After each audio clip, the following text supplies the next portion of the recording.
Do y'all remember the last time that we trusted Marvel's cutscene trailers before we got actual, real gameplay? Yeah, I'm talking about Marvel's Avengers, and look how that turned out. I absolutely will always refuse from now on trusting these cutscene trailers, these cinematic moment trailers, before I actually see any gameplay. And I am so glad that the comment section on this trailer is on my side. Let's take a lookie, shall we? Need actual gameplay. People are gonna think this is a movie. I tested this. I told one of my homegirls about this. And do you know what she said?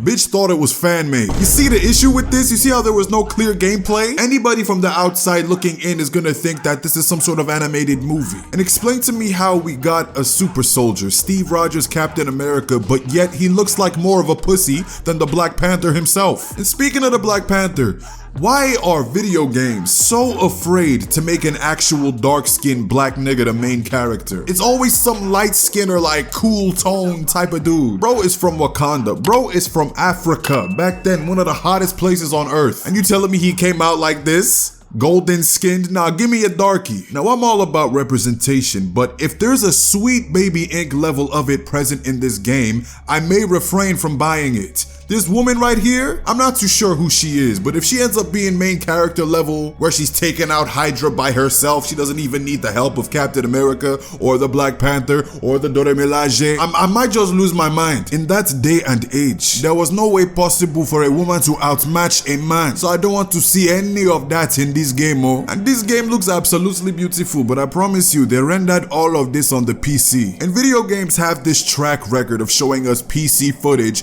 and then downgrading it when they put it on consoles. With that being said, graphically, my expectations of this game is very low. May I just add that I find it absolutely insane how other games were able to ruin the reputation of superhero games moving forward. Like this beauty right here, and I will not be complimenting it any further. Trust is earned, and Marvel 1943 has yet to earn an ounce of it. Again, not due to any fault of their own, but for their predecessors. Now, the game's called Marvel 1943 and not Captain America and Black Panther, so that could mean that we may see other characters appear in this story, if not in this universe in a later game that we may happen to be familiar with, one of which possibly being the Wolverine, which historically would make the most sense. You know, he's fought in some wars, maybe Hank Pym. I really wonder just how far they're gonna push this world, you know. We know Captain America is here. Could we see Tony Stark's father? And to be honest, I kind of hope that we don't.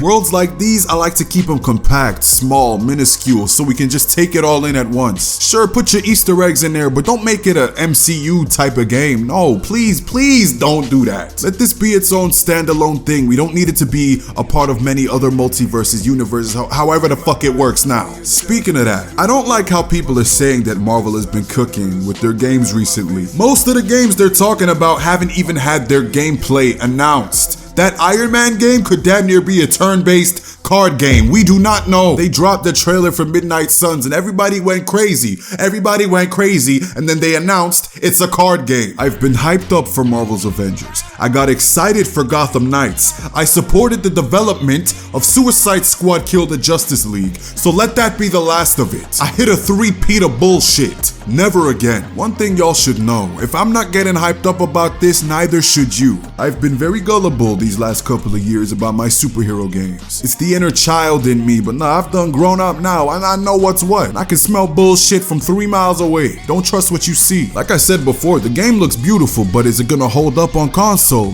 I don't think so. Plus, just because these are the cutscenes doesn't mean that that's what the game is gonna look like. Yeah, we don't even know if this game's gonna be live service yet. Is it made by WB? No, but that doesn't stop these greedy ass billionaire companies from doing something like that to squeeze even more money out of us. We already know that the game's gonna cost like $140 to $165. I'm talking Australian dollars here. Maybe about $100 in the US, simply for the 2 iconic characters alone. And before anybody asks, no, this is not T'Challa, okay, this is his granddaddy, who I'm actually gonna be voicing in a motion comic movie soon enough. I'll update y'all on that soon. Now, when they finally drop the gameplay, my mind will be subject to change. But for now, subscribe to the channel, drink some nice Wakandan liquids, and don't get your goddamn hopes up. Like the video if you have not already, and I will be seeing you, my brothers and sisters.